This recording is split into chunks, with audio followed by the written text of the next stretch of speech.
Dita e mësuesit më 7 mars nuk është thjesht një moment mirënjohje për to.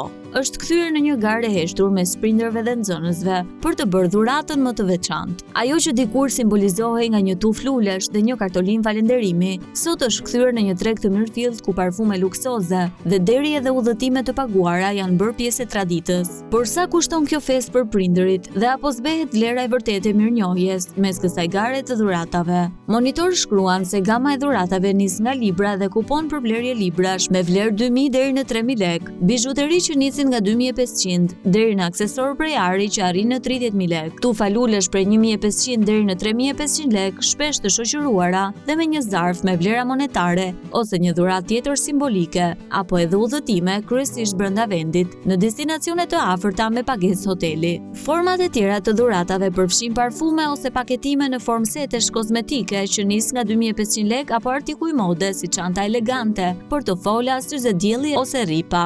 Megjithatë, pavarësisht tendencave drejt dhuratave më të kushtueshme, disa nxënës dhe prindër preferojnë të ruajnë traditën e kartolinave të bëra vet, duke i shtuar atyre një prekje personale me mesazhe falënderimi.